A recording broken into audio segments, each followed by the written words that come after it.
Don't touch the contract. You're just a stupid waitress. The sentence landed in the middle of the dining room like a dropped glass, sharp enough to freeze every conversation at the table.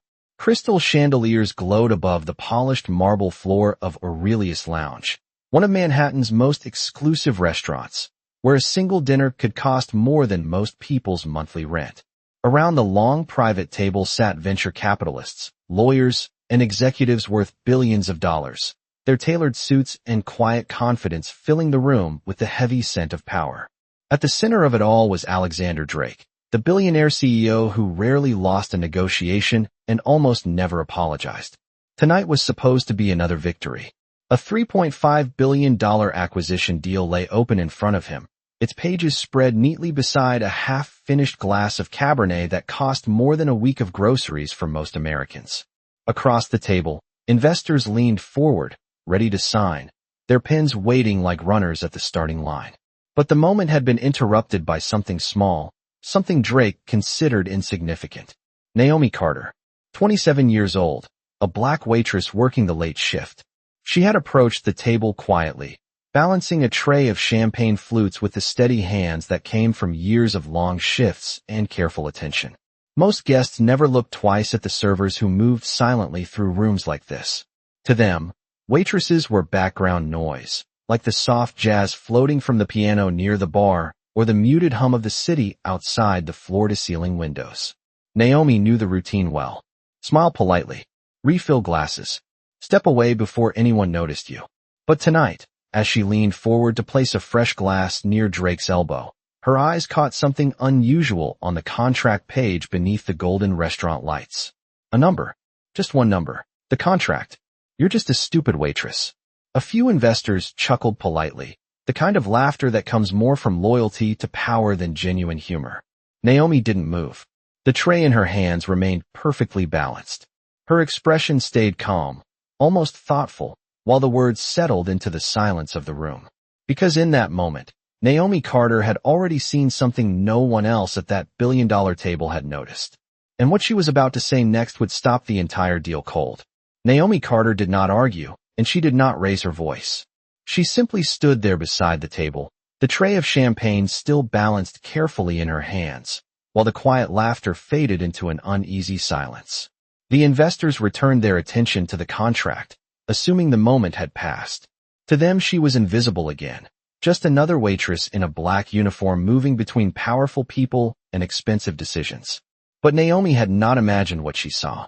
The number was still there on page 14, glowing under the soft gold restaurant lights like a mistake that had slipped through a locked door. She had grown up learning to notice details. Her mother used to say that when the world overlooks you, you start to see things other people miss. That skill had followed Naomi through community college, through long nights studying business and accounting while working double shifts to pay tuition. Life had not given her the corner office she once dreamed about, but it had given her sharp instincts and patience. And right now those instincts were telling her that something about this deal was very wrong. I suggested decades of experience. He had noticed the way Naomi looked at the contract. Not with curiosity, with concern. Naomi stepped slightly closer to the table, careful and respectful, the way someone in her position had learned to approach powerful people without provoking irritation. Her voice was calm when she spoke. Sir, I am sorry to interrupt again. Alexander Drake did not even look up at first. He flipped the contract page forward toward the signature line, clearly ready to end the conversation. Then do not interrupt, he replied flatly. Naomi hesitated for half a second, then continued anyway. It is just that the number on page 14 does not match the revenue projection listed in section 9. The words hung in the air like a quiet ripple across a still lake. One of the lawyers frowned and reached for the contract again, more out of reflex than belief. Daniel Whitaker leaned forward slightly in his chair. Alexander Drake finally looked up, annoyance returning to his expression. To him it sounded ridiculous. A waitress discussing contract figures in a room filled with executives worth billions of dollars. But as the lawyer turned back to page 14 and Daniel Whitaker adjusted his glasses to read the line more carefully, the room began to grow quiet again. Because sometimes the smallest voice in the room is the one that notices the mistake everyone else has already missed. The lawyer turned the page slowly, the thin paper sliding under his fingers with a quiet sound that seemed louder than the music drifting through the restaurant. Daniel Whitaker leaned closer, adjusting his glasses as his eyes scanned the numbers Naomi had mentioned. For a moment nothing happened. Alexander Drake leaned back in his chair with the relaxed patience of a man who had sat through hundreds of negotiations and believed he already knew how this one would end. His confidence had the calm weight of someone worth billions of dollars. Around the table, a few investors exchanged amused glances, clearly expecting the lawyer to confirm what everyone already believed, that the waitress had misunderstood something far beyond her experience. Naomi stood still beside the table, hands resting calmly at her sides. She was not smiling and she was not apologizing. She was simply watching. Now, the reflection of the chandelier lights flickering across the page. Then something changed. It was subtle at first. The lawyer paused. His fingers stopped moving. His expression shifted the way a storm cloud slowly covers the sun. Daniel Whitaker read the same line again, and then turned the page back to section 9, comparing the numbers one more time. The air in the private dining room began to feel different. Not tense yet, but uncertain. Alexander Drake noticed the silence before he noticed the problem. His eyes narrowed slightly as he leaned forward again. "Is there something amusing about page 14? He asked, his voice smooth but edged with impatience. The lawyer did not answer immediately. He checked the number again, then flipped back to the financial summary attached near the front of the contract. Daniel Whitaker was already doing the same calculation in his head. Both men understood numbers too well to ignore what they were seeing. Naomi had been right about one thing. The figures did not match. Daniel Whitaker finally spoke, his voice quiet but firm. Drake read the line again, slower this time. The way a pilot checks an instrument twice when the numbers suddenly look wrong. The confidence that had filled the room only moments earlier began to thin like mist under bright light. Across the table, Daniel Whitaker leaned back slightly, folding his hands as he watched Drake examine the contract. The older investor had spent 40 years in boardrooms and negotiations, and he recognized the quiet shift that happens when certainty begins to crack. One investor near the end of the table adjusted his tie and reached for his phone, not to make a call, but to run a quick calculation. Another investor leaned over the contract now, reading the same line Naomi had noticed while balancing a tray of champagne. No one laughed anymore. Alexander Drake flipped back to section 9, his finger tracing the revenue projection line by line. The soft jazz music drifting from the lounge outside continued to play, but inside the private dining room the silence had become almost heavy. Drake looked up at the lawyer sitting beside him. "This was reviewed," he said, his voice controlled but noticeably sharper. The lawyer nodded quickly, though the confidence he carried earlier had faded. "Yes, it was reviewed," he replied, scanning the page again as if hoping the numbers might rearrange themselves. Daniel Whitaker spoke carefully, choosing his words with the calm tone of someone who understood the stakes of every sentence. "Alexander, if the multiplier here is incorrect, the valuation presented to investors could be challenged." Another investor added quietly, "And if regulators see the discrepancy before it is corrected, the entire acquisition could be frozen. Way someone does when they know the truth has already done its work." Daniel Whitaker slowly closed the folder in front of him and exhaled through his nose. "Alexander," he said calmly, "we cannot sign this tonight." The words landed with more force than any raised voice. One by one the investors began leaning back in their chairs, the momentum of the deal fading as quickly as it had built. Pens that had hovered above signature lines were set gently back onto the table. Glasses of wine sat untouched. The energy that had filled the room with anticipation only minutes earlier had shifted into careful distance. Alexander Drake stared at the contract in front of him, the same document that had seemed like a guaranteed victory less than 5 minutes ago. And somewhere behind him, standing quietly beside a tray of untouched champagne, the waitress he had dismissed as unimportant had just changed the direction of a $3.5 billion decision.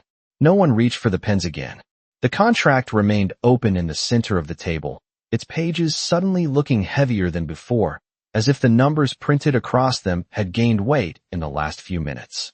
Daniel Whitaker rested both hands on the table and studied Alexander Drake with the calm patience of a man who had watched many business empires rise and stumble.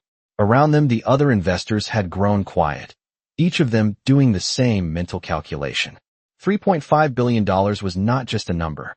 It represented reputations, shareholder trust, board approvals, and months of negotiations that could disappear overnight if a valuation error became public. Drake slowly closed the folder in front of him and tapped it lightly against the table.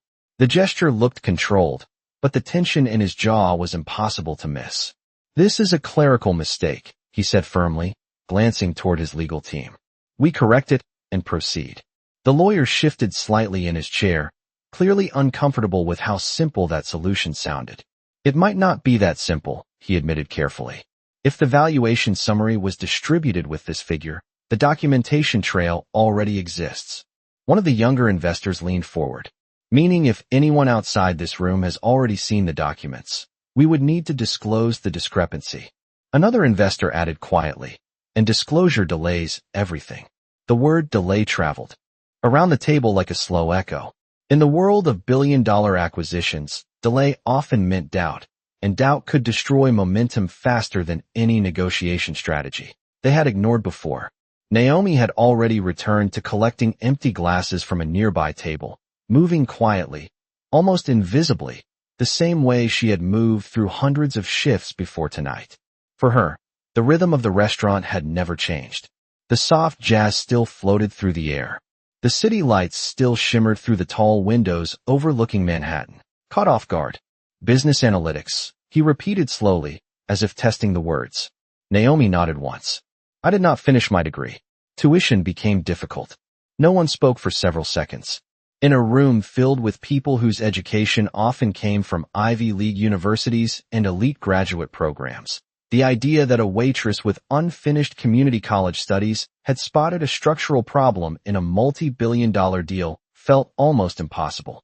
Yet the contract still lay open on the table behind Drake, the mismatched numbers proving she had seen something real. Drake turned halfway toward the investors again, then back toward Naomi. The situation had shifted into something none of them had planned. A deal worth $3.5 billion had stalled. The room was full of powerful people searching for answers. And standing quietly beside a tray of champagne was the one person who had noticed the mistake before anyone else. The silence after Naomi Carter's answer carried a different weight now. Just minutes earlier, she had been invisible in the room, another server moving quietly between tables. Now every person in the private dining room seemed to be measuring her words with careful attention. Alexander Drake remained standing a few feet away from her, his expression no longer dismissive but thoughtful, almost analytical, the way he looked at unexpected variables during high-stakes negotiations. Behind him, the investors had not returned to their conversation. Instead, they watched the exchange with growing curiosity. In business, moments like this often revealed more about a person than months of formal meetings.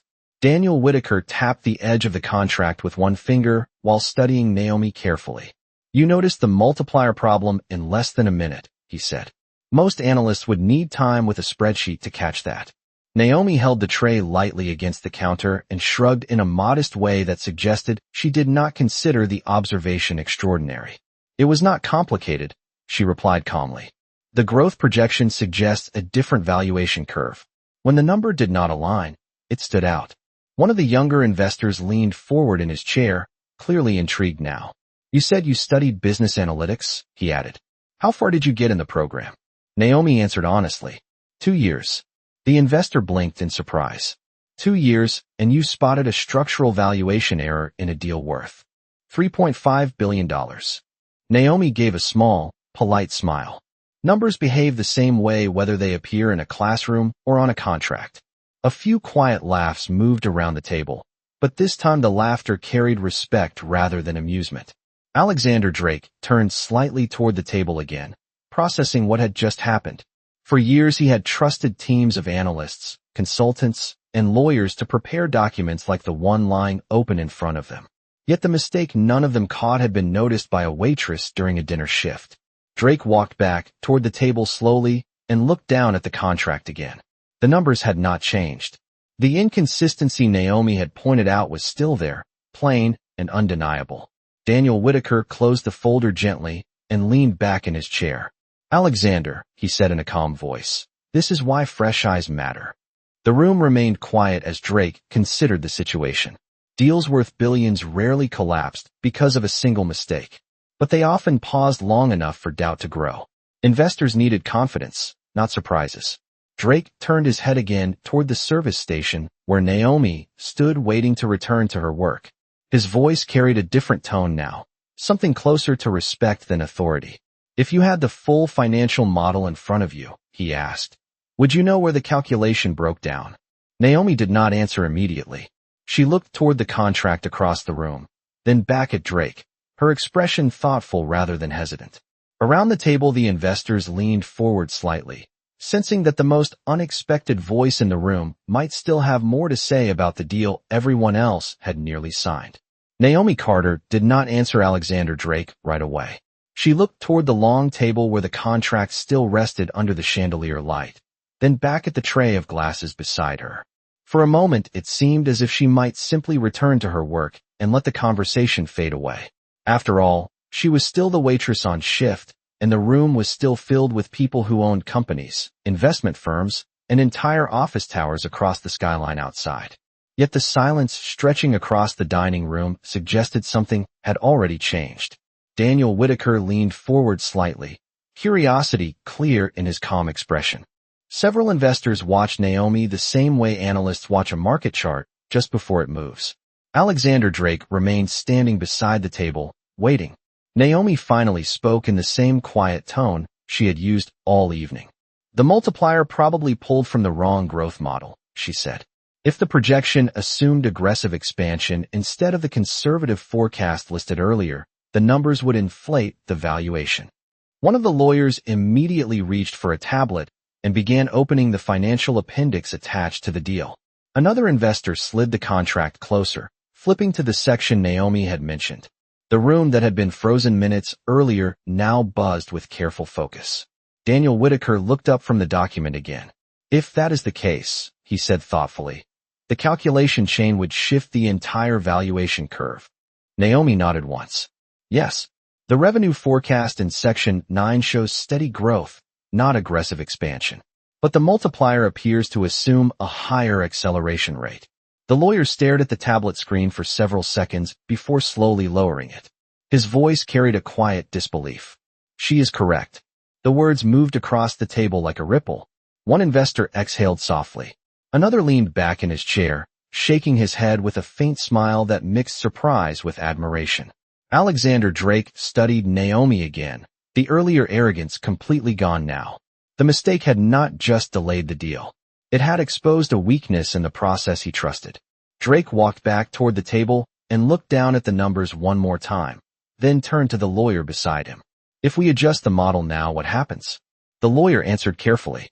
The valuation changes immediately. The deal will need to be renegotiated. A quiet murmur spread through the investors. $3.5 billion had just turned into something smaller, something uncertain. Daniel Whitaker closed the contract folder again, but this time he did not look disappointed. Instead, he glanced toward Naomi Carter with a thoughtful expression. It appears, he said calmly, that the only person who saw the problem before the signatures were written is the one person in this room who was not invited to the negotiation.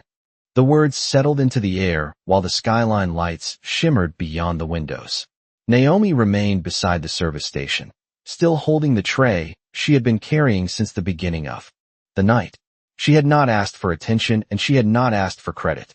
Yet the truth now sat plainly on the table in front of every billionaire in the room.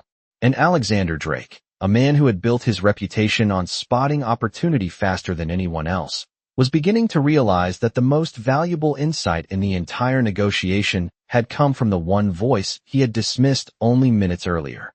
For several seconds no one spoke. The contract lay closed in the center of the table, its pages no longer representing a guaranteed $3.5 billion victory, but a negotiation that would now need to begin again.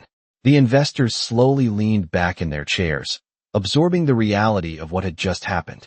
A deal that had been minutes away from signatures had stopped because a waitress carrying a tray of champagne noticed a number that did not belong.